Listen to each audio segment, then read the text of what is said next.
En 2019, la population de la République du Congo était estimée à plus de 5 300 000 habitants, répartis sur une superficie de 342 000 km², soit une densité de 13 habitants au kilomètre carré. Le taux de croissance annuel de la population est de 3%.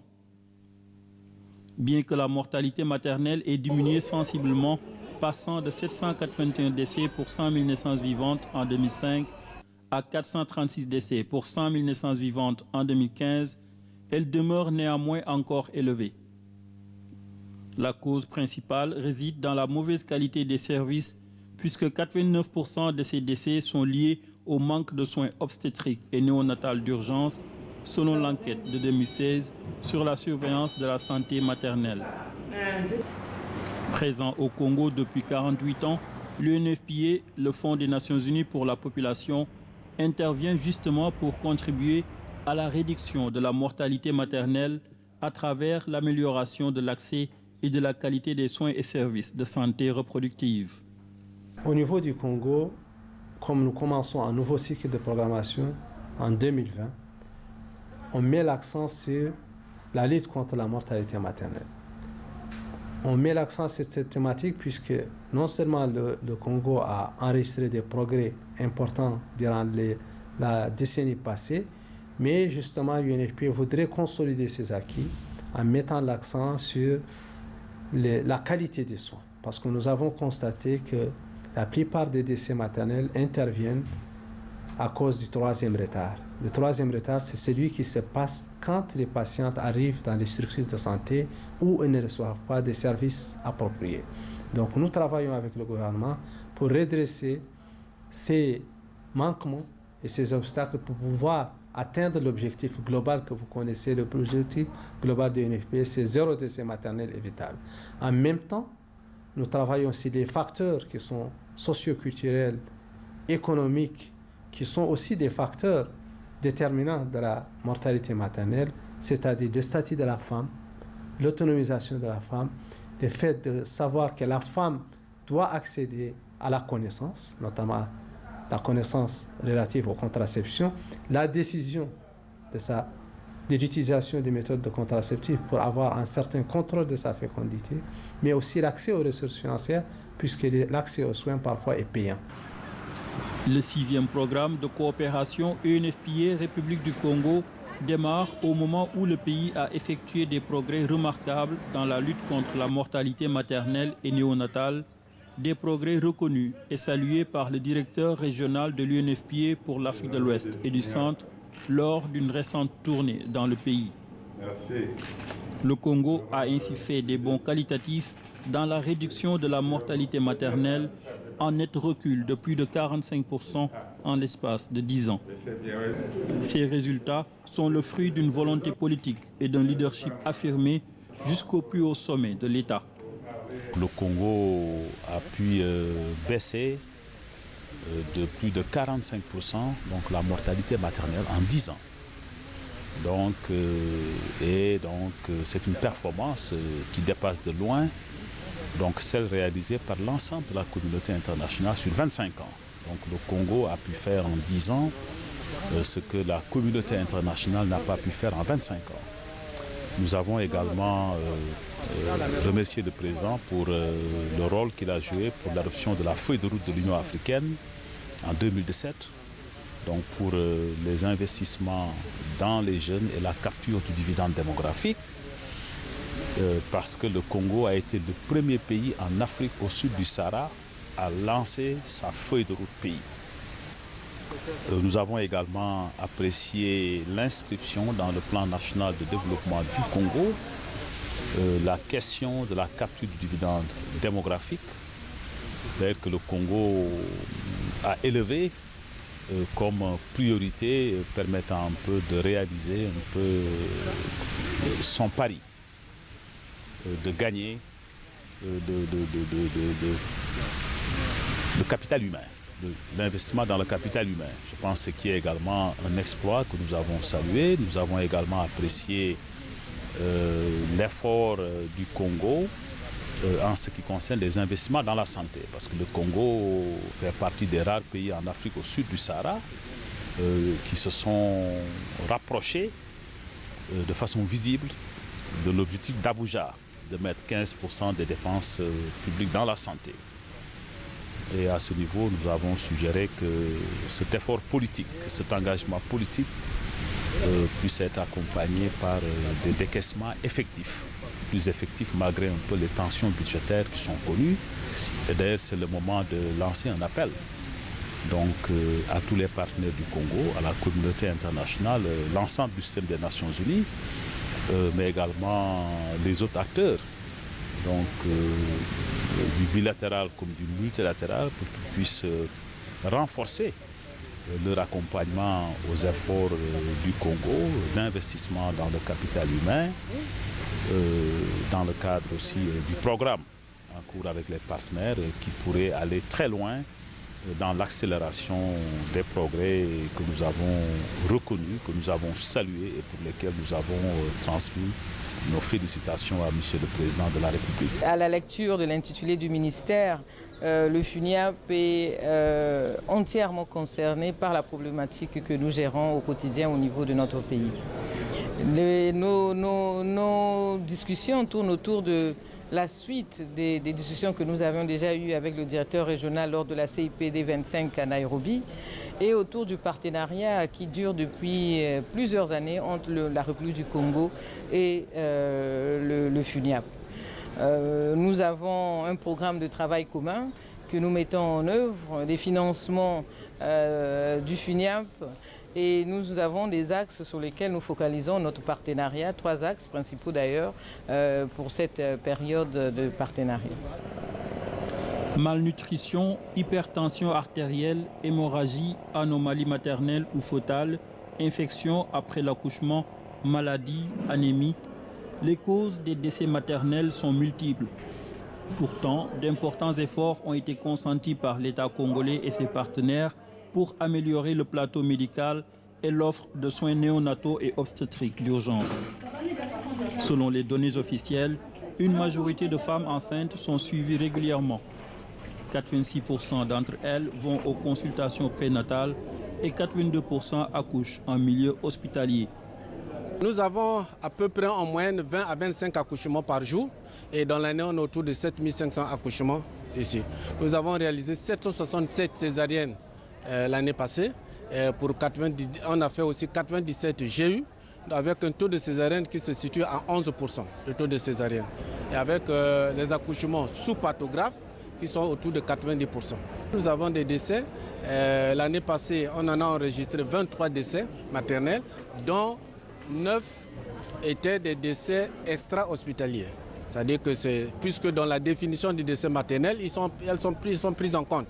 Mais les décès réellement au niveau de l'hôpital, on est autour de 23 moins 9, c'est-à-dire 14 décès à peu près intra-hospitaliers. Et chaque fois qu'on a un décès de maternel ici à l'hôpital, nous organisons ce qu'on appelle des revues de décès maternel, néonatal et infantile. Donc on fait une table rase, on critique le cas, on examine, on se culpabilise et on tire des leçons pour que ceci ne se répète plus. Au cas où il y a un retard dans la prise en charge. Ça peut être le retard depuis la maison, ça c'est du côté de la famille, ça peut être un retard dans le transport et le troisième retard qui lui est dévolu au service de santé.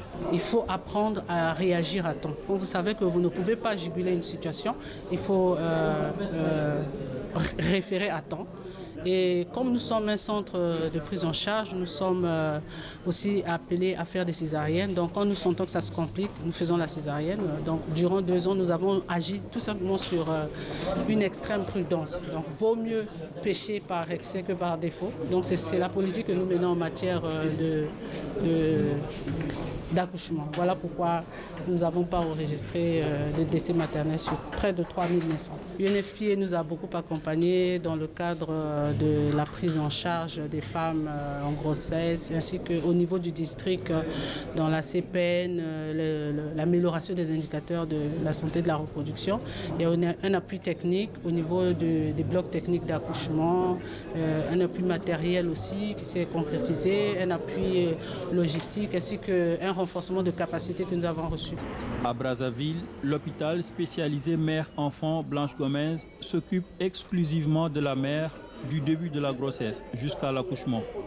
Le centre dispose d'un service de néonatologie très performant au niveau national qui contribue ainsi à réduire les taux de mortalité néonatale, infantile et maternelle. Nous sommes l'hôpital spécialisé mère et enfants Blanche-Comès. On s'occupe que de la mère, ce qui est génital, ce qui est la partie génitale de la mère, et puis l'enfant de la naissance jusqu'à l'âge de 15 ans. Alors, nous avons donc des malades qui viennent de l'extérieur, qui viennent du domicile, et les malades qui viennent des autres centres de santé qui sont référés chez nous et que nous prenons en charge une fois arrivés. Pour ce qui concerne vraiment les problèmes de la femme, nous demandons un soutien de l'UNFPA. Pour ce qui concerne la santé de la mère, nous demandons un soutien parce que, voyez-vous, dans notre pays, les causes de décès sont connues. Les causes de décès sont connues. Les femmes meurent de quoi? Les femmes meurent d'éclampsie, les femmes meurent de rupture prématurée des membranes. Et ça, pour ça, il suffit que nous soyons assistés, que nous ayons la possibilité de donner l'information aux dames qui s'adressent à nous, pour que je pense que la mortalité puisse diminuer tant soit peu. La particularité de notre service, c'est que c'est un service qui prend les femmes en charge correctement. Il y a tout ce qu'il faut, il y a un certain nombre de matériels que vous ne pouvez pas trouver ailleurs et que vous trouverez ici. Et puis la prise en charge est plus ou moins rapide ici. Par mois, nous sommes autour de 200 accouchements. Par semaine, entre 30 et 40 accouchements. Nous sommes des médecins spécialisés. Quel que soit le cas qui se présente, nous sommes en mesure de les prendre en charge parce que nous avons appris pour ça, nous avons été entraînés pour ça. Cette tournée du directeur régional de l'UNFPA pour l'Afrique de l'Ouest et du Centre à Brazzaville, qui intervient quelques mois après la conférence internationale sur la population et le développement de Nairobi, met en lumière l'engagement politique des autorités congolaises concernant les questions de démographie qui s'est traduit par l'adoption en 2017 de la déclaration d'Addis Abeba sur la population et le développement et de la feuille de route de l'Union africaine sur la valorisation du dividende démographique. Nos échanges ont tourné autour de la question du profit du dividende démographique. Le dividende démographique qui est une initiative continentale lancée par les chefs d'État de l'Union en 2017. Il faut savoir que le Congo a été le premier pays à adopter cette initiative au niveau national en 2017, seulement un mois après le lancement au niveau continental. Et ce lancement au niveau national a été suivi par l'élaboration d'une feuille de route nationale calquée sur la feuille de route continentale de l'Union africaine qui avait dégagé 3 piliers d'intervention stratégique en matière d'investissement en faveur des jeunes, notamment l'éducation, la formation, l'emploi, l'entrepreneuriat, le bien-être et la santé des jeunes, ainsi que la gouvernance et l'autonomisation de la jeunesse. Et il a été question aujourd'hui de faire le point sur les actions que le Congo a entreprises depuis 2017 à aujourd'hui sur la question du dividende démographique et aussi de voir dans quelle mesure le FUNEAP peut continuer à nous appuyer sur cette question. Au niveau du Congo, depuis l'élaboration de la feuille de route, nous avons beaucoup avancé dans la mise en œuvre de cette feuille de route. Nous avons pu dégager le profil démographique du Congo et nous avons mis en place une équipe technique d'environ 10 membres qui sont chargés du suivi et de la coordination de toutes les activités en lien avec le dividende démographique. Nous travaillons énormément avec des organisations de jeunesse sur la question. Je rappelle que le dividende démographique, c'est le bénéfice qu'un pays peut tirer du fait de la jouissance d'une grande population en âge de travailler, mais une population aussi qui bénéficie des investissements ciblés et dans un certain nombre de domaines, des domaines dégagés par la feuille de route, notamment la formation, l'emploi, l'éducation, la santé et l'autonomisation des jeunes. Et ces investissements se font à travers l'action publique et l'engagement du secteur privé. Et il faut ajouter à cela que ce bénéfice doit être accompagné d'un taux de fécondité maîtrisé et en raison justement de ces investissements. Et donc le Congo s'est lancé dans cette démarche en réponse aux exigences de l'Union africaine. UNFPA en tant qu'organisation est à un moment déterminant de son histoire parce que l'année 2019, nous avons fêté 50 ans d'anniversaire de l'organisation. En même temps, nous avons organisé le sommet à Nairobi qui survient 25 ans après la déclaration du Caire, la conférence internationale sur la population et le développement en 1994.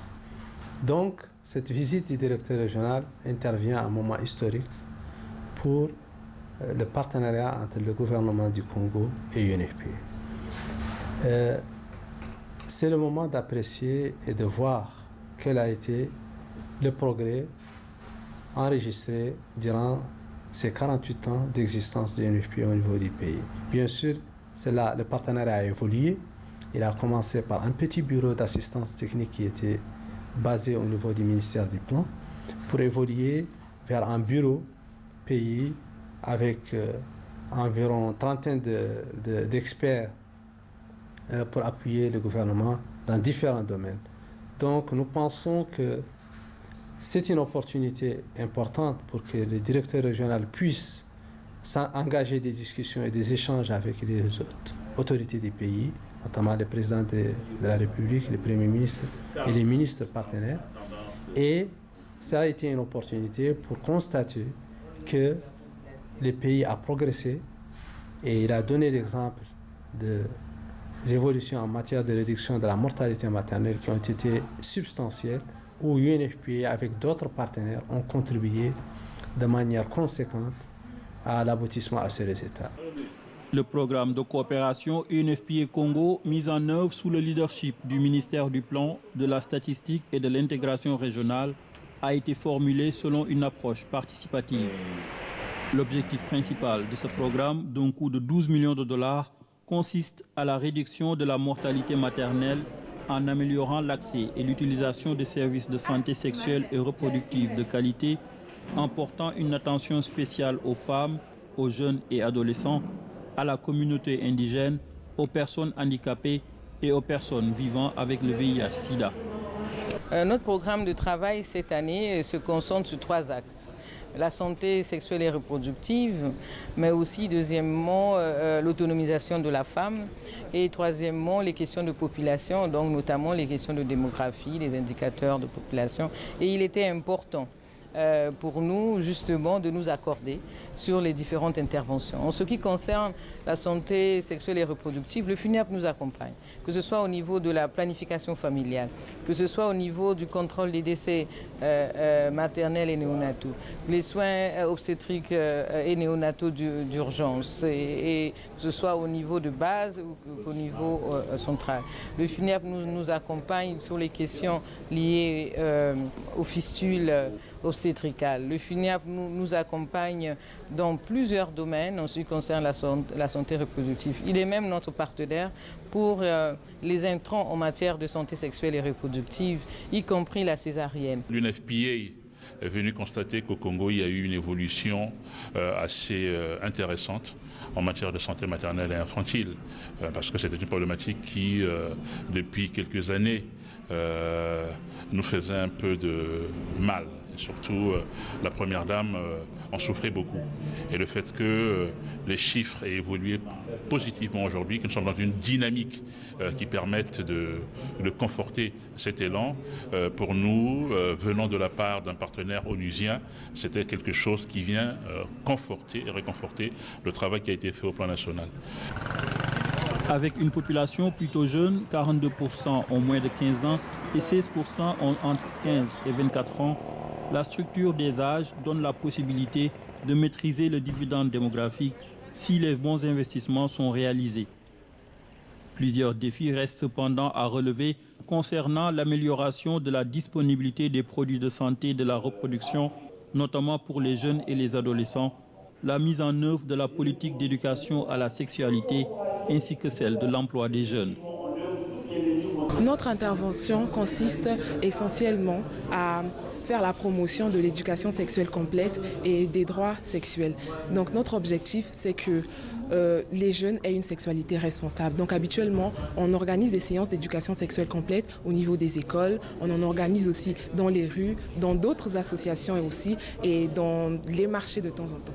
En fait, pour un début, lorsqu'on parle d'éducation sexuelle complète, le jeune a peur. Il se dit qu'on va venir lui apprendre la débauche. Mais au fur et à mesure, il se rend compte qu'il y a beaucoup de rubriques qui intègrent l'éducation sexuelle complète, dont la rubrique genre, la rubrique de la lutte contre les violences. Et on l'aide au fur et à mesure à mieux gérer sa sexualité à lui-même. Et donc, la plupart des jeunes nous remercient pour cela.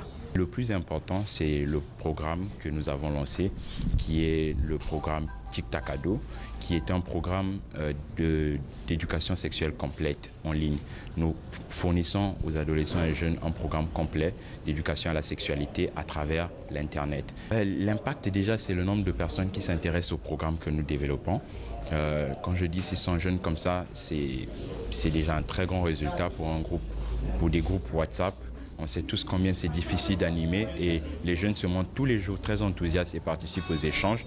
Nous mesurons également l'impact à travers les discussions en privé que nous avons sur les réseaux sociaux et l'interaction sur notre forum. Mais le plus grand impact que nous mesurons, c'est à travers la demande de services, à travers nos points de prestation de services et à travers les centres de santé partenaires. Nous pouvons mesurer le nombre de jeunes qui ne cesse d'augmenter et ce depuis quelques années. Depuis 2010 à peu près, nous constatons une croissance à chaque fois dans les résultats de nos centres de santé intégrés et dans les points de prestation de services de notre association. Afin Congo travaille pour la capture du dividende démographique à travers les 4 piliers que nous avons. On peut citer entrepreneuriat, l'emploi, éducation, santé et bien-être. Et nous œuvrons pour la capture du dividende démographique, par exemple dans l'éducation, nous luttons contre les grossesses non désirées, les VIH, les IST et les grossesses en milieu scolaire. Donc nous faisons un peu les descentes dans les écoles avec les élèves, les étudiants. Nous passons des émissions radio et télévisées pour sensibiliser et communiquer à travers les risques qui surviennent aujourd'hui. L'UNFPA étant partenaire au développement, nous sommes en franche collaboration avec l'UNFPA parce que toute question logistique des moyens permanents, c'est l'UNFPA qui prend en charge. Pour nous, c'est un moment très favorable pour la jeunesse congolaise de pouvoir montrer d'abord ce que nous, les jeunes du Congo, ce que nous avons d'abord fait pour la capture du dividende démographique. Ensuite, nous ferons un plaidoyer pour accompagner ces jeunes-là qui œuvrent déjà dans le domaine. Parce que les jeunes, ils sont là en train d'œuvrer, mais il n'y a pas suffisamment de moyens financiers. Donc il faut vraiment communiquer, maximiser le plaidoyer pour qu'on puisse avoir des jeunes qui vont s'épanouir dans le pays. Afin de mettre fin au décès maternel évitable, les autorités congolaises ont noué plusieurs partenariats avec les entités nationales, les organisations des Nations Unies, le secteur privé et les organisations de la société civile.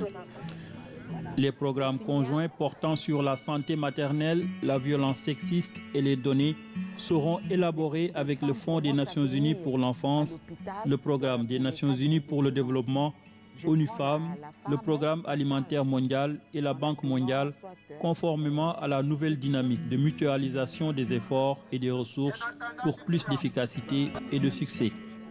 Nous sommes dans le contexte de la réforme du système des Nations Unies. Et comme vous le savez très bien, la réforme a commencé depuis janvier 2019 et nous avons un système nouveau qui demande à toutes les agences de travailler plus ensemble et de délivrer les résultats ensemble, de planifier ensemble. Et l'UNFPA aussi, dans le cadre de sa programmation stratégique, a des relations avec certaines de ces agences comme le PNUD, comme l'UNICEF, comme l'ONU Femmes, mais aussi avec les autres agences. Nous avons défini dans le cadre du programme de collaboration et d'assistance des agences du système des Nations Unies des domaines où il y a des partenariats possibles avec les agences en fonction de leur mandat. Par exemple, nous allons travailler avec l'UNICEF sur tout ce qui relève de la santé de la mère et du nouveau-né, puisque l'UNICEF est concerné par la santé des enfants. Mais aussi, nous travaillons avec les PNUD sur les questions qui sont liées à la paix la sécurité, la coexistence pacifique. Avec les PAM, avec l'ONU-FAM aussi sur des domaines similaires. Nous travaillons aussi dans le cadre des programmes conjoints sur les données qui aident à la planification du développement et qui sont transversales à tous les secteurs. La réalisation du plan stratégique de l'UNFPA prévoit que d'ici 2024, tous les groupes de population auront un accès équitable aux services des soins de santé principaux de grande qualité, à la sécurité sanitaire et à la protection sociale, afin d'améliorer le capital humain et de maîtriser le dividende démographique dans le but d'atteindre un développement durable et inclusif.